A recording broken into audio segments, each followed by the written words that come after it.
آپ اکیلے اپنی چارپائی پہ بستر کے اندر منہ دے کے بھی درد سے کہیں گے نا معاف کر دے تو وہ تو مہربانی بڑا ہے۔ میرے نبی پاک صلی اللہ علیہ وسلم مثال دیتے ہیں، فرمایا ایک آدمی صحرا میں جا رہا، صحابہ سے حضور خطاب کر رہے ہیں، فرمایا ایک آدمی صحرا میں جا رہا تھا، اس نے اپنی اونٹنی پہ کھانا پانی پیسے ہر چیز رکھی ہوئی تھی، صحرا تھا بہت بڑا، درمیان صحرا کے گیا تو تھوڑا سا سستانے کے لیے آرام کرنے کے لیے اونٹنی سے نیچے اترا۔ اب اس نے اونٹنی کی لگام اونٹنی کی نکیل اپنے سرہانے کے نیچے رکھی، ہاتھ کے ساتھ پکڑی اور سو گیا۔ تھوڑی ہی دیر کے بعد جب اس کی آنکھ کھلی تو دیکھا اونٹنی غائب ہے۔ صحرا میں وہ پیدل نہ آگے جا سکتا ہے نہ پیچھے جا سکتا ہے، نہ دائیں نہ بائیں، کھانے کو روٹی نہیں، پینے کو پانی کا قطرہ نہیں، تھوڑا ادھر بھاگا ادھر بھاگا، تھک گیا۔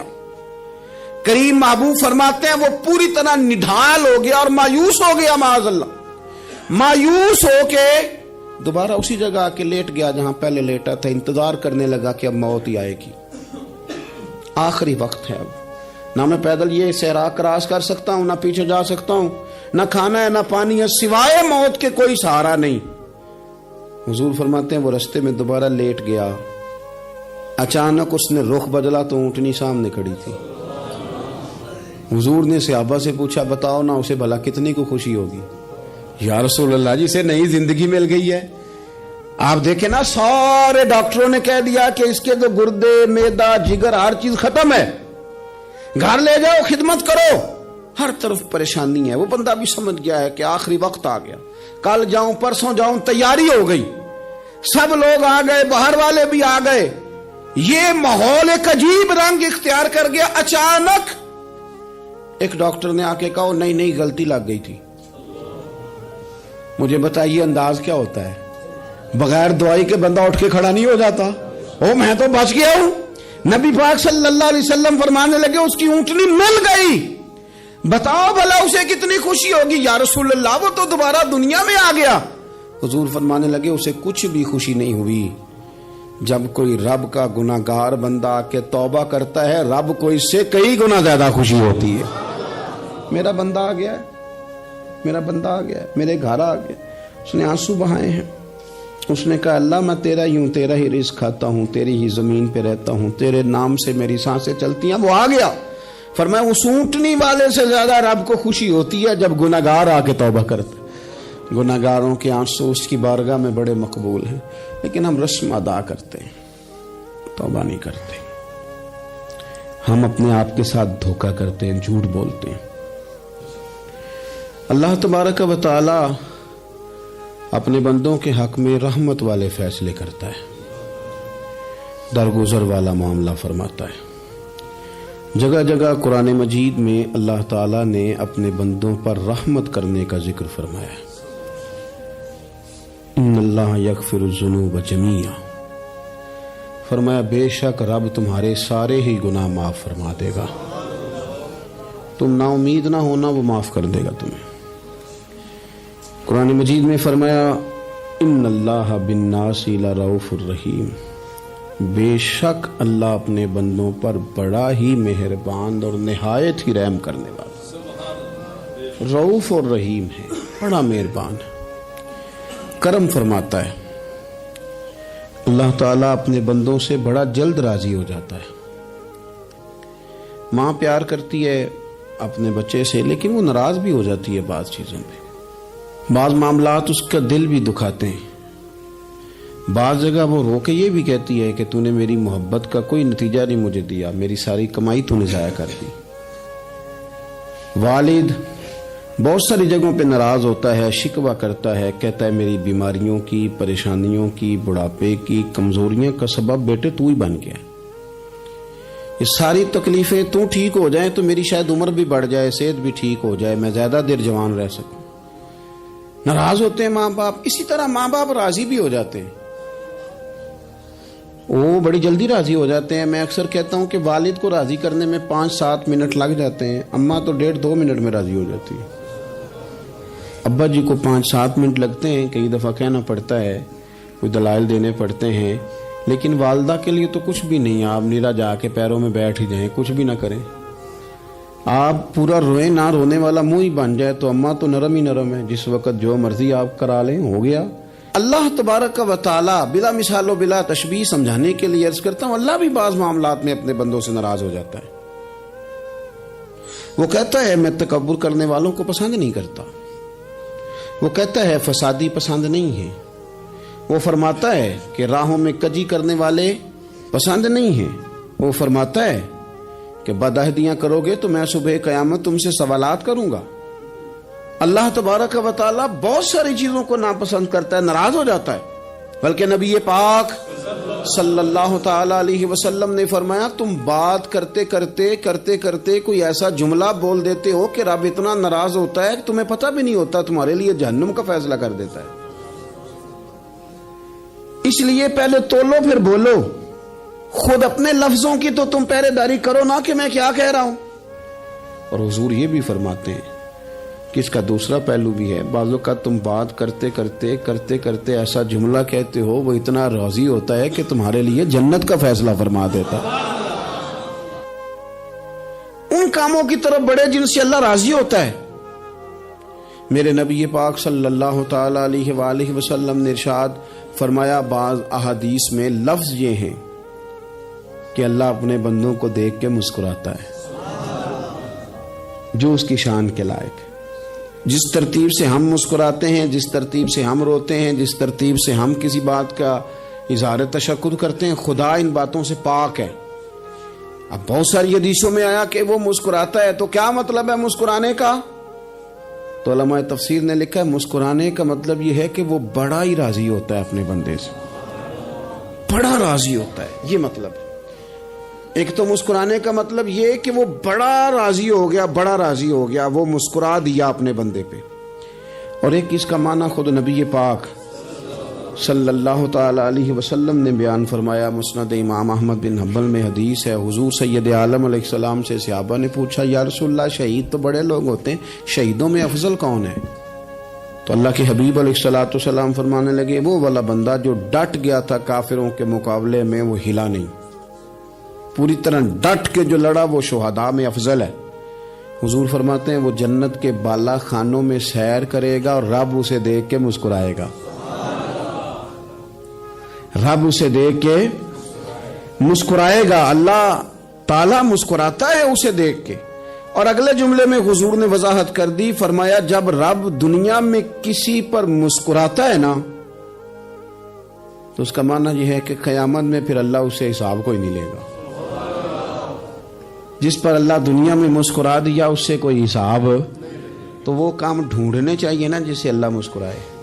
چھوٹا بچہ بھی ناراض نہ ہو تو وہ چیزیں وہ ڈھونڈتا ہے کہ اس کو کیا پسند ہے، چاکلیٹ لے جاؤں، فلاں چیز لے جاؤں، آئس کریم لے جاؤں۔ تو ایک بچے کے لیے، گھر کے لیے، سربراہ کے لیے اتنی محنت کرتے ہو تو وہ کام بھی ہمیں ڈھونڈ کے تلاش کرنے چاہیے نا جس سے رب راضی ہوتا ہے، اللہ راضی ہوتا ہے۔ بتاؤں وہ کون کون سے کام ہیں؟ نبی کریم صلی اللہ تعالی علیہ وسلم نے ارشاد فرمایا 3 لوگ ہیں جنہیں دیکھ کے رب مسکراتا ہے۔ یا رسول اللہ صلی اللہ علیہ وسلم وہ کون کون سے؟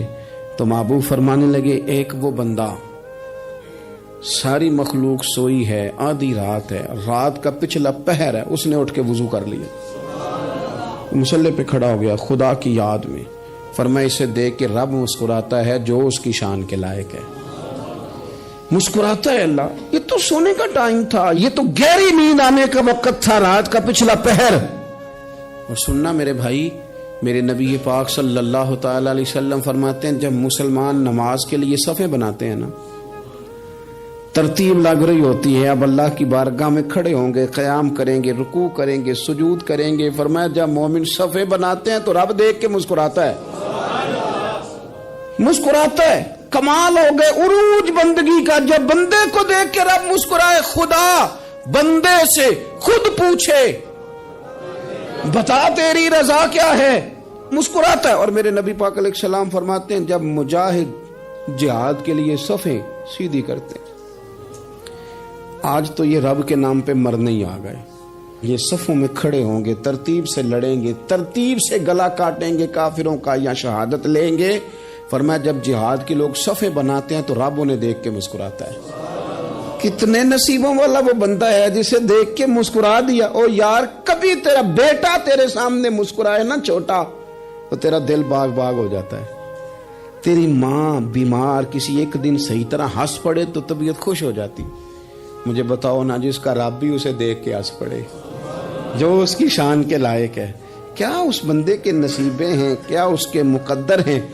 آپ اس مقام پر اپنے آپ کو لائیں. اب دیکھیں نا یہ حدیث آپ نے سن لی, اب ہم نے نا اس طرح صفحے نہیں بنانے جس طرح ساری دنیا, اب ذرا صفحے بھی شوق سے بنائیں گے. آپ ذرا تھوڑا سا شوق پیدا کریں گے, بھئی یہ تو میں وہ کام کرنے لگا ہوں جسے دیکھ کے رب مسکراتا ہے. نبی پاک صلی اللہ علیہ وسلم نے فرمایا جب کوئی بندہ توبہ کرتا ہے نا, ہم توبہ کا رٹا لگاتے ہیں, یا اللہ میری توبہ یا اللہ. اور توبہ کا تو مطلب یہ ہے کہ پچھلے گناہوں سے پکی توبہ, آج کے بعد یہ غلطی نہ کرنے کا پکا وعدہ. آج کے بعد رشوت تو نہیں نہ لے گا, ملاوٹ تو نہیں نہ کرے گا, یہ توبہ ہے. اور اگر سارے کام اسی طرح کرنے تو پھر یہ توبہ کا رٹا ہے, تو جتنا مرضی لگاؤ. حضرت علی بن ربیعہ رضی اللہ تعالیٰ عنہ فرماتے میں مولا علی کے ساتھ تھا, مقام حرہ کی طرف جا رہے تھے. حضرت علی نے ہاتھ اٹھا کے دعا مانگی ہماری تعلیم کے لیے, ورنہ حضرت علی ہم صحابہ کو محفوظ عن الخطا تو مانتے ہیں نا. ہاتھ اٹھا کے کہا اے اللہ ہمارے گناہ بخش دے, تیرے علاوہ کوئی معاف کرنے والا نہیں. اور پھر حضرت علی آسمان کی طرف دیکھا اور دیکھ کے نا حضرت علی بن ربیعہ کو تو مسکرائے. حضرت علی بن ربیعہ کہنے لگے حضور مسکرائے کیوں ہو؟ فرمانے لگے ایک دن میں حضور کے ساتھ اسی طرح آیا تھا, اسی طرح حضور نے دعا فرمائی تھی ہماری تعلیم کے لیے, اور پھر حضور مجھے دیکھ کے مسکرائے تھے اور فرمایا جب کوئی بندہ رب کی بارگاہ میں اس طرح استغفار کرتا ہے تو رب مسکراتا ہے اور مسکرا کے فرماتا دیکھ لو میرے بندوں کو پتا ہے کہ میرے علاوہ معاف کرنے والا کوئی نہیں. انہیں پتا ہے, تم اس کی بارگاہ میں رجوع تو لاؤ, آؤ تو صحیح دو آنسو لے کر. اقبال کہتے ہیں کہ موتی سمجھ کے شان کریمی نے چن لیا, قطرے دو گرے میرے ار کے انفال کے. دو میں نے آنسو بہائے تھے تو اس کے کرم نے تو موتی سمجھ کے چن لیے. سنو نا حضور اس استغفار کو اللہ کو یار رات کو توبہ کر کے سونا چاہیے. ہمیں کچھ غلطیاں ہم کرنا نہیں چاہتے پر ہم سے ہو جاتی ہیں, کچھ دل ہم توڑنا نہیں چاہتے پر وہ ٹوٹ جاتے ہیں, ہماری مجبوری ہوتی ہے ٹوٹ جاتے ہیں. رات کو اس کی بارگاہ میں ہاتھ باندھ کے کشکول طلب دراز کر کے خوب استغفار پڑھنا چاہیے کہ مالک بندے ہیں نا کیا کریں, خدا را خیال کریں. دنیا روٹتی ہے تو روٹ جائے, رب رسول ناراض نہ ہونے پائیں, اس کا خیال کریں. حضور فرماتے ہیں وہ مسکراتا ہے, اسے خوشی ہوتی ہے جب کوئی اس کا بندہ اس کی طرف رجوع کرتا ہے. میرے عزیزو رسول پاک صلی اللہ تعالی علیہ وسلم نے ان لوگوں کے تذکرے کیے جنہیں دیکھ کے رب مسکراتا ہے. نبی پاک صاحب الاخلاق صلی اللہ تعالی علیہ وسلم فرماتے ہیں, مسند امام احمد بن حنبل دیکھیے, فرمایا رب اس وقت بڑا ہی مسکرائے گا جب قاتل بھی جنت میں جائے گا, مقتول بھی جنت میں جائے گا. یا رسول اللہ مقتول تو گیا, یہ قاتل کیسے چلا گیا؟ حضور فرماتے ہیں جائے گا, اور جائے گا اور رب مسکرائے گا جو اس کی شان کے لائق ہے. یا رسول اللہ کس طرح؟ تو نبی پاک صلی اللہ علیہ وسلم فرمانے لگے اس نے ایک مومن کو قتل کیا تھا, وہ شہید ہو کے جنت میں چلا گیا. اب اللہ نے بعد میں اسے توبہ کی توفیق دے دی. پہلے اس نے کلمہ پڑھا, پھر یہ میدان میں اترا, کافروں سے لڑا, یہ شہید ہوا, رب نے اسے بھی جنت دے دی.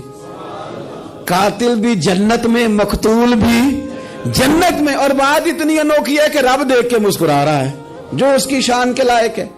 ہم جلدی میں ہیں, ہم انتظار نہیں کر رہے کہ شاید توبہ کر جائے, ہم انتظار نہیں کر رہے. لیکن میرے عزیز اتنی جلدی نہ کریں. سوچوں کا صاف ہونا, ذہنوں کا پاک ہونا اور لوگوں کے بارے میں گمان کا اچھا ہونا. آپ کسی نفسیات کے ڈاکٹر کے پاس چلے جائیں, اسے کہیں ٹینشن بڑی ہے. میں ان کے مضامین پڑھتا رہتا ہوں, وہ سب سے پہلا سبق آپ کو یہ پڑھائیں گے کہ اچھا سوچا کریں. اچھا سوچنے سے بندہ تندرست رہتا ہے. کس سے بندہ تندرست رہتا ہے؟ ہیں جی واقعی رسول کائنات سرور دو عالم صلی اللہ تعالی علیہ وسلم فرماتے ہیں کہ اللہ مسکراتا ہے. سنو, نبی پاک صلی اللہ علیہ وسلم کے پاس مہمان آ گیا, بخاری مسلم ہے. حضور نے ازواج مطہرات کے گھروں میں پیغام بھیجا، کچھ چیز ہے ضیافت کے لیے؟ یا رسول اللہ کچھ بھی نہیں، یہ دو جہاں کے شاہ ہیں اور پاس کچھ رکھتے نہیں، دو جہاں کی نعمتیں ہیں ان کے خالی ہاتھ میں۔ یا رسول اللہ کوئی چیز بھی نہیں۔ حضور نے صحابہ کے مجمع پہ نظر ڈالی، یا رسول اللہ صلی اللہ علیہ وسلم حکم ہو، تو حضور فرمانے لگے تم میں سے کوئی بندہ ہے جو اسے گھر لے جائے روٹی کھلائے؟ ایک صحابی اٹھے فوراً، حضور میں لے کے جاتا ہوں کھانا کھلاتا ہوں۔ فرماتے ہیں میرے گھر میں صرف بچوں کا کھانا تھا، یہ نہیں کہ فریزر بھرا ہوا ہے نعمتوں سے، صرف بچوں کا کھانا، یہ نہیں کہ کسی کو دیکھ کے اپنی ہنڈیا پہ برتن دے لیا، صرف بچوں کا کھانا۔ کہتے ہیں گھر گیا، بیوی سے کہا کیا کیفیت ہے؟ کہنے لگی بچوں کی روٹی ہے۔ میں نے کہا بچے سلا دے، صبح ناشتہ کر لیں گے۔ تو کہنے لگی آپ کیا کھائیں گے؟ تو میں نے کہا نہ میں کھاؤں گا نہ تو کھائے گی، مہمان جو نبی پاک کا ہے۔ کہا اچھا، اب ذرا تجویز دیکھو میاں بیوی کی سوجھی آپس میں۔ کہتے ہیں کھانا لگا دینا، کیونکہ ایک آدھ بندے کا کھانا ہے۔ اپنی غربتوں کا ہر جگہ اظہار کرنا، رونا رونا، یہ دیکھو غربت کیسے چھپائی جا رہی۔ اس کو کہا نہیں کہ چل تو تھوڑا رحم کھا، تو آیا ہے تو تھوڑا رحم کھا، یہ نہیں کہا۔ کہا اٹھ کے نا تو کھانا رکھنا اور اٹھ کے نا چراغ ٹھیک کرنے کے بہانے بجھا دینا۔ ہم دنیا والوں کے سامنے کیوں اپنے دکھ بیان کریں؟ ہم جو کہیں گے رب رسول کی بارگاہ میں کہیں گے۔ تو نا چراغ ٹھیک کرنے کے بہانے، اہلیہ اٹھی، کھانا دینے کے بعد چراغ ٹھیک کرنے کے بہانے بجھا دیا۔ خامد بھی ہاتھ چلاتے رہے، بیوی کبھی برتن رکھتی کبھی اٹھاتی، پتہ چلے کہ کھانا کھا رہے ہیں، کھانا کھایا جا رہا ہے۔ کہتے ہیں مہمان پیٹ بھر کے کھانا کھا گیا۔ یہ کام ہوا رات کے اندھیرے میں، اس وقت ہوا جب چراغ بھی بند تھا، اس وقت ہوا جب کوئی دیکھنے والا نہیں تھا، کسی پڑوسی کو بھی خبر نہیں تھی۔ فرماتے ہیں صبح کے اجالے میں اس مہمان کو لے کے مسجد نبوی میں نے قدم رکھا تو نبی کریم نے فرمایا رات جو تم نے کام کیا ہے نا اسے دیکھ کے میرا رب بڑا مسکرایا ہے، اللہ بڑا مسکرایا ہے۔ اللہ تر دامنی پہ شیخ ہماری نہ جائیے، ہم دامن نہ چھوڑ دیں تو فرشتے وضو کریں۔ یہ شان ہے صحابہ کی۔ نبی کریم علیہ السلام نے فرمایا رب رات مسکرایا تیرا یہ انداز دیکھ کے، اور اس نے قرآن نازل کیا وَيُؤْثِرُونَ عَلَىٰ أَنفُسِهِمْ وَلَوْ كَانَ بِهِمْ خَصَاصَةٌ۔